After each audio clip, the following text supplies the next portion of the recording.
Estudo para as células. A Lei do Eterno, parte 5. Acerte ad brote, 10 falas. 10 ditos. 10 mandamentos. Lição 6. Texto base, Êxodo 20, 14 a 15, Shemot nomes. 14 Não adulterarás, 7º mandamento. 15 Não furtarás, 8º mandamento. O objetivo deste estudo, mostrar as diferentes formas de adultério e incentivar o respeito à propriedade alheia. Reflexão: qual o objetivo primordial do 7º mandamento? No seu entender, o crime compensa no Brasil. Introdução. A origem da palavra adultério vem da expressão latina ad alterum torum, que significa na cama de outro. Esse termo pode ser usado tanto para definir a infidelidade num relacionamento entre dois indivíduos, quanto, em sua forma verbal ou adjetiva, para se referir a algo que foi fraudado ou falsificado, adulterar/adulterado. Neste estudo iremos nos ater à abordagem do termo em seu sentido original, o de infidelidade conjugal. O diabo tem intensificado a sua ação mais na área sexual, visando, principalmente, a destruição da família. O adultério ou a infidelidade conjugal tem se tornado uma prática comum em nossa sociedade, sendo incentivada, inclusive, pelos meios de ser. É a violação do leito conjugal. No sentido técnico, é o encontro sexual voluntário de uma pessoa casada com alguém que não seja legalmente seu cônjuge. Entretanto, numa definição mais significativa, é um escape da realidade em busca de um significado de vida diferente, fora dos laços do casamento. O adultério compreende 3 práticas sexuais ilícitas: adultério, fornicação e prostituição. Estes não são rigorosamente idênticos, embora todos os delitos por eles expressos estão sob juízo e condenação do 7º mandamento. 1. Adultério moixeia. Relação sexual ilícita entre duas pessoas casadas ou entre uma casada e outra solteira, maculando o leito conjugal, destruindo a unidade matrimonial, estabelecendo a infidelidade, ferindo a ordenação divina de união indissolúvel entre marido e mulher. 2. Fornicação porneia. Prática sexual de pessoas solteiras ou viúvas, antes e fora do casamento. O sexo pré-matrimonial, especialmente entre adolescentes, passou a ser um procedimento comum nos tempos modernos. Compete à Igreja, guardiã, pela prática e pelo ensino das ordenanças divinas, instruir a sua juventude e alertar firmemente sobre o pecado da fornicação, pois esta degrada a pessoa moralmente e coloca em dúvida sua futura fidelidade conjugal, dificultando a formação do lar, que é a base sólida para a formação da família, da educação dos filhos, da estruturação da personalidade, do equilíbrio social. 3. Prostituição sodomia. A prostituição abrange 3 aspectos da ilicitude sexual. 3.1 Prostituição sagrada. Era praticada por sacerdotes e sacerdotisas dos cultos pagãos ligados aos ciclos estacionais, aos mistérios da reprodução animal, à fertilidade e à germinação das sementes. Acreditava-se que o coito efetivado no altar dos deuses promovia a fecundação de todos os seres da natureza, trazendo de volta a vida que desaparecia no fim de cada inverno. E o rei Salomão amou muitas mulheres estrangeiras, além da filha de Faraó, moabitas, amonitas, edomitas, sidônias e eteias, das nações de que o Senhor tinha falado aos filhos de Israel: não chegareis a elas, e elas não chegarão a vós. de outra maneira perverterão o vosso coração para seguirdes os seus deuses. A estas se uniu Salomão em amor. E tinha 700 mulheres, princesas, e 300 concubinas. E suas mulheres lhe perverteram. Todavia nos teus dias não o farei, por amor de Levi, teu pai.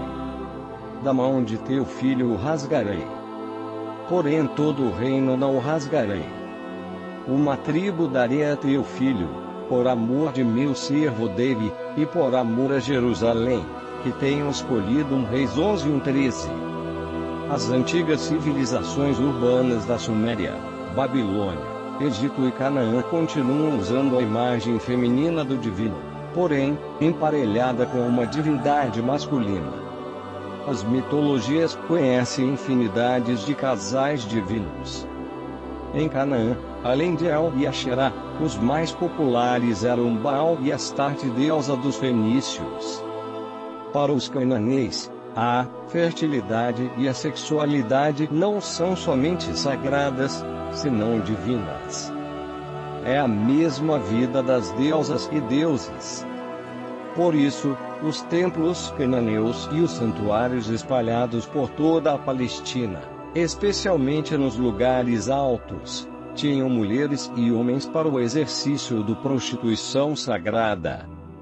A prostituição sagrada ou sexo ritualístico seria uma prática ligada à religião, na qual mulheres comuns e sacerdotisas, as prostitutas sagradas, teriam relações sexuais com quem as procurasse com o objetivo de ser abençoado com fertilidade, seja para si, esposa, terras ou animais. Por essas relações sexuais, elas receberiam um pagamento, porém o pagamento seria oferecido à divindade ou ao templo. Perante a monarquia, esses elementos cultuais cananeus estavam muito acentuados. A relação sexual que era necessária para que a natureza fosse fértil, agora é centralizada no monarca que possui um harém numeroso. Os haréns eram constituídos por mulheres de diversas origens, que serviam de relacionamento do rei com as principais famílias de seu reino e com outras dinastias ao seu redor. Xavier Picasa, 2013, página 163, segundo Heródoto, entre os ritos realizados nos templos da Babilônia incluíam-se relações sexuais, ou aquilo a que os acadêmicos posteriormente chamariam de ritos sexuais sagrados. A tradição babilônica mais obscena é a que obriga todas as mulheres do país a sentarem-se no templo de Afrodite e a terem relações sexuais com um estrangeiro pelo menos uma vez na vida. Mesmo as mulheres ricas e altivas, que evitam misturar-se com o povo, deslocam-se ao templo, conduzidas em carruagens fechadas, e ali ficam, rodeadas por uma grande quantidade de servidores.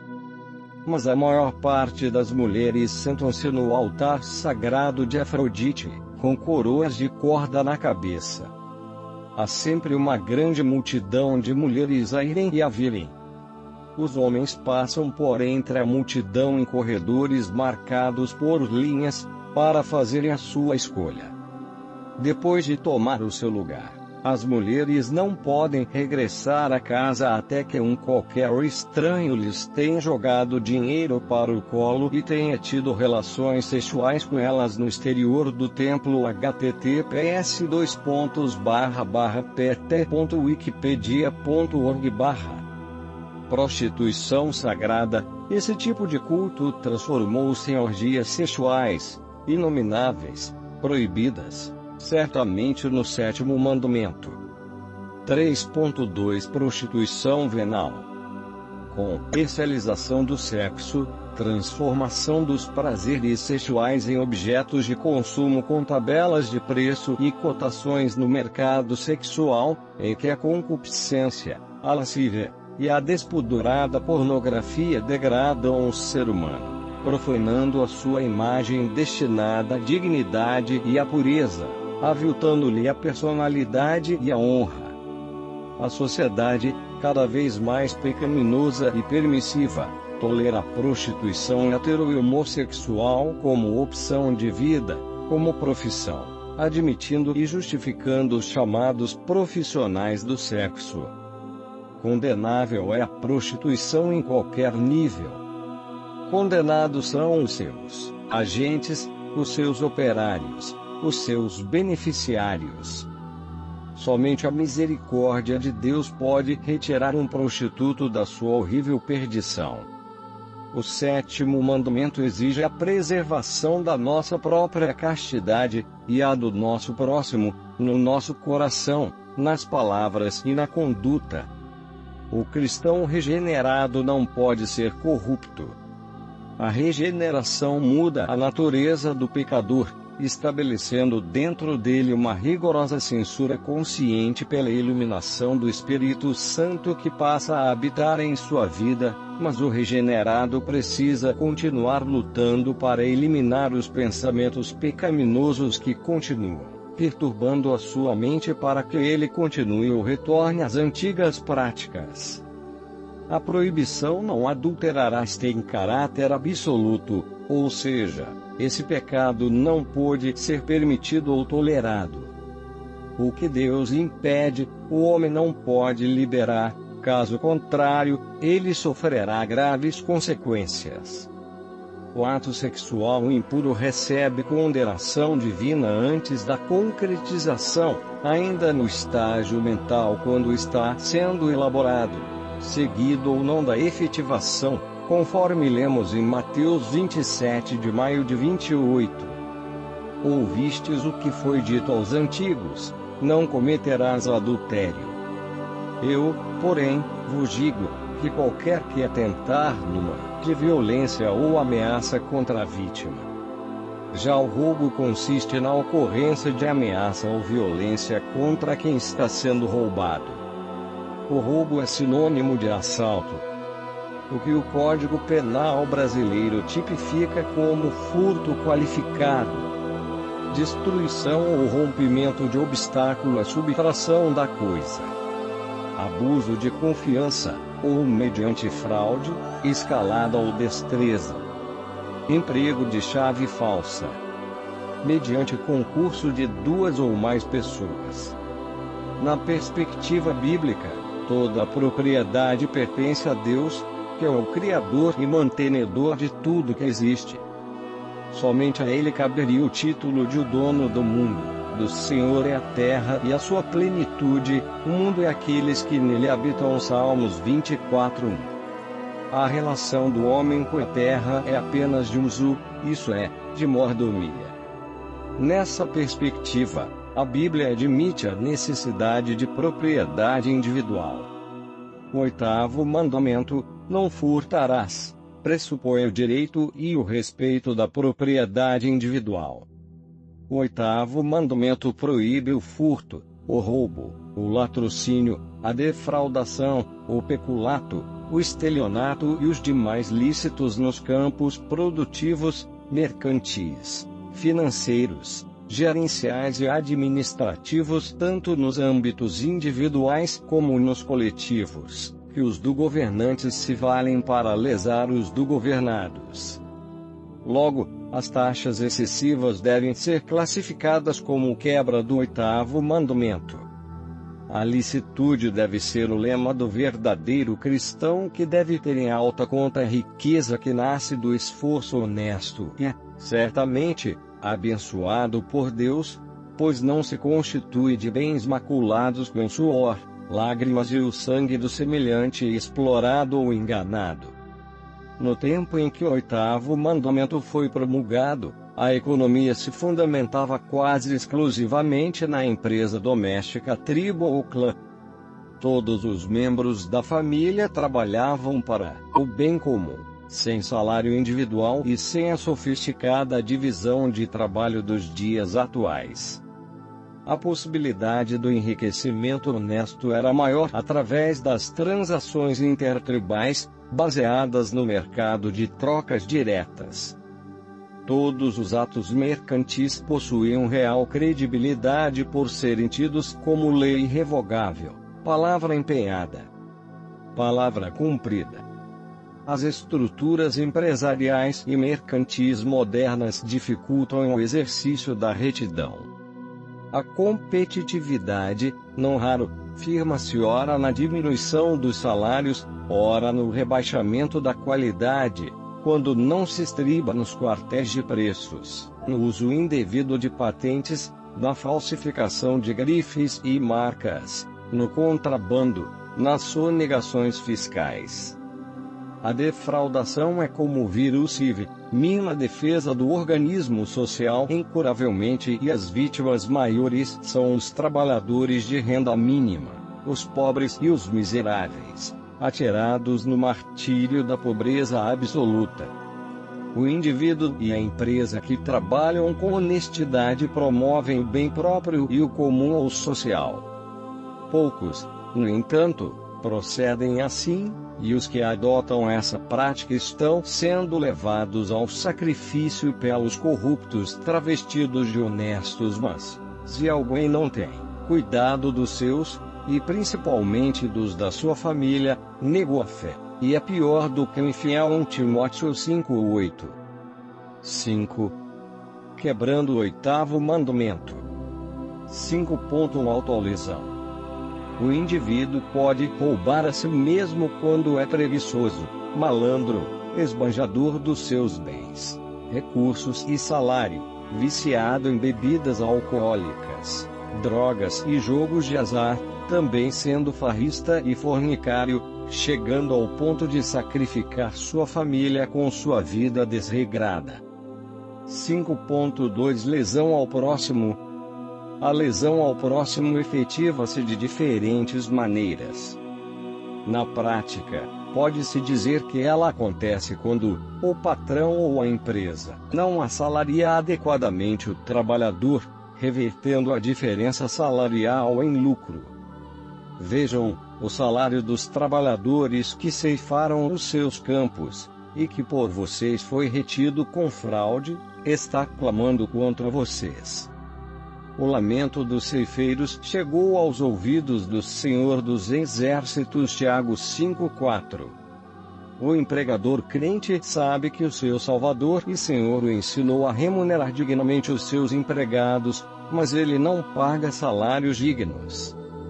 O trabalhador que, recebendo salário justo, não produz o que pode e o que deve. O trabalhador cristão precisa fazer jus ao salário que recebe, trabalhando com honestidade e operosidade. Tanto a instituição patronal que lesa os seus empregados, bem como os funcionários ou operários negligentes com baixa produtividade, quebram o 8º mandamento. Os que dão a Deus apenas a sombra do dever, nunca podem esperar dele uma verdadeira recompensa. Conclusão: aquele que furtava, não furte mais.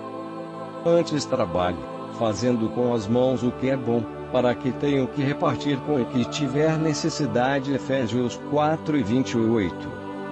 Há 3 formas de obter riquezas: trabalhando por ela, recebendo-a de presente, ou roubando-a, sabendo, porém, que roubar é inadmissível.